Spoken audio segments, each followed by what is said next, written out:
Hey, it's Katy, and you're listening to Family Meal.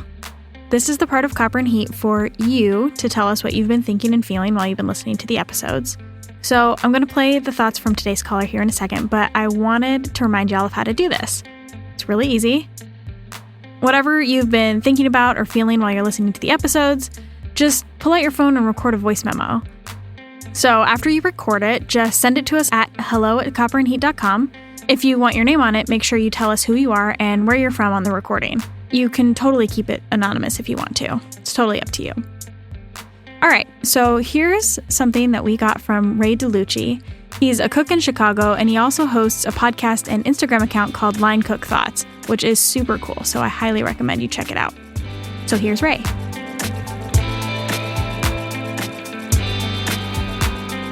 Hey, Katy. For those of you who don't know me, my name is Ray. I run the Line Cook Thoughts podcast and Instagram page.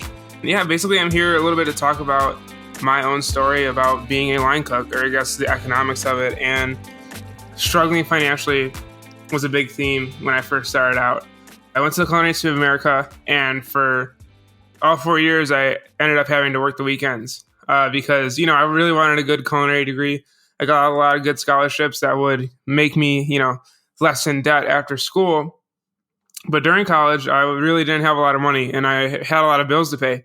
And, maybe not everybody's situation in terms of being broke in school, in terms of all the cooks in the industry, but I know a lot of people could relate to being in college and not having a lot of money. And I literally would have to do class 5 days a week, and then I would work on the weekends. So I'd work about 25 to 30 hours on the weekends. And this did take a toll on me. I did it for about 8 months. So I'd get out of class at about 2 p.m., and then I'd have to drive 40 minutes from Hyde Park to Beacon, New York, work that weekend shift, leave late Friday night, drive 40 minutes back, be back Saturday around 11 o'clock, drive back Saturday night, which was usually late. I'd probably get home around 11:30, 12, and then be back the next morning for brunch, which was, a pretty early shift. I get there around 7 o'clock, which means I have to get up around 5:30 to get there and make the 40-minute drive. And, this is a lot, and I feel like a lot of cooks go through this.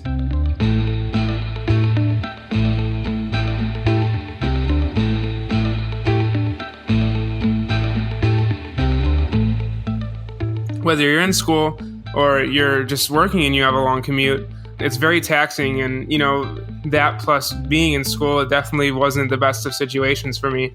And I definitely did have a lot of anxiety attacks from that. It was just very tough because I never really had a break. And when I was doing all that, I was working during the week as well at school to make ends meet. And, I think a big issue in our industry, or a big thing that just cooks in general we don't learn about, is the financial side of things, like how to financially set yourself up.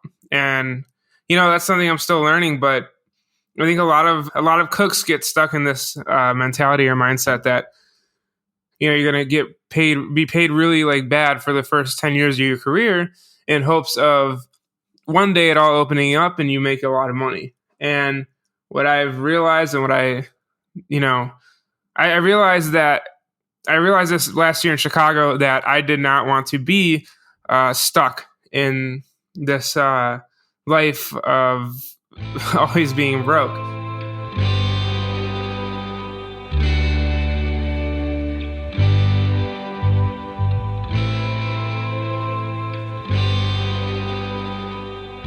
I came from a lower middle class family.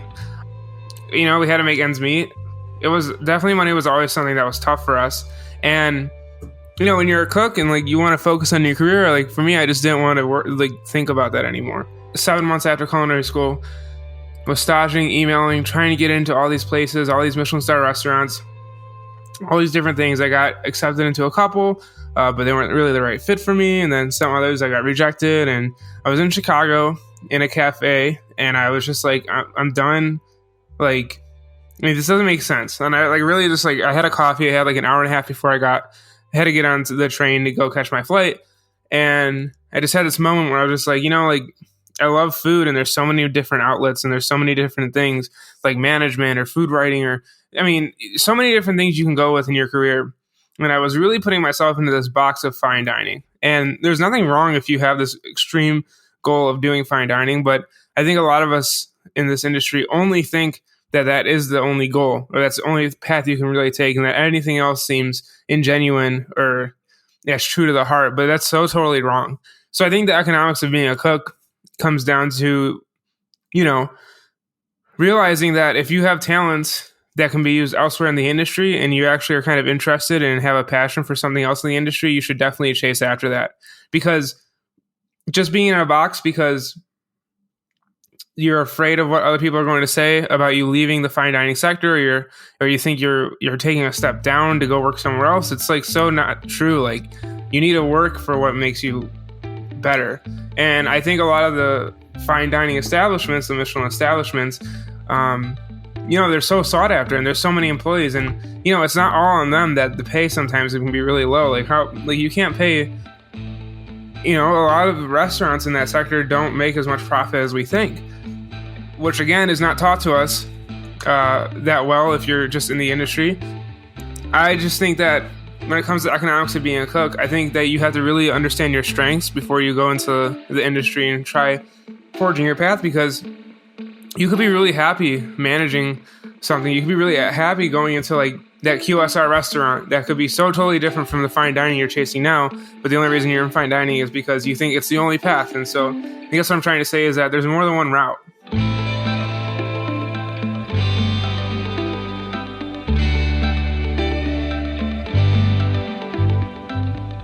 I have a lot of friends and people I've talked to through the page who are really financially stuck, and they love what they're doing, but the main problem is the finances and not being able to support themselves, not being able to stand on their 2 feet, not being able to meet bills on time.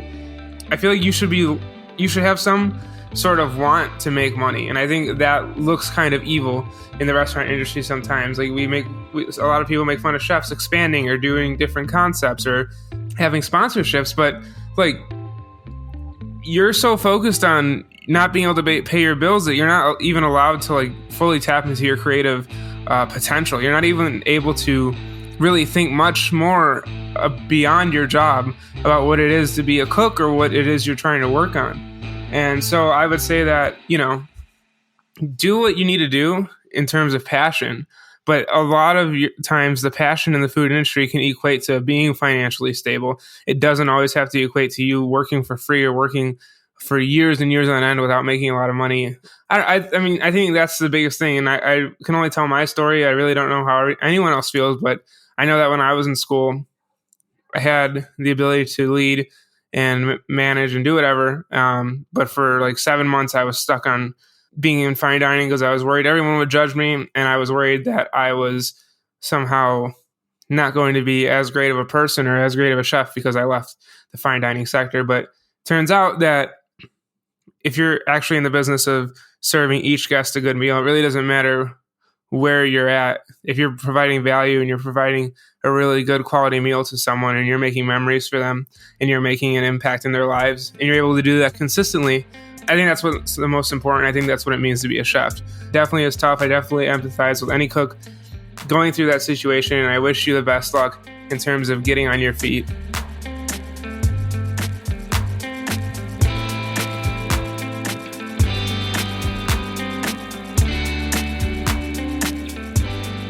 Thanks so much for listening to this family meal. They'll be coming out in between all of our other full episodes, so send us in your thoughts. We'll be back next week with our next full episode about a restaurant caught in the middle of the cook labor shortage and the crackdown on the border. We'll hear from you soon.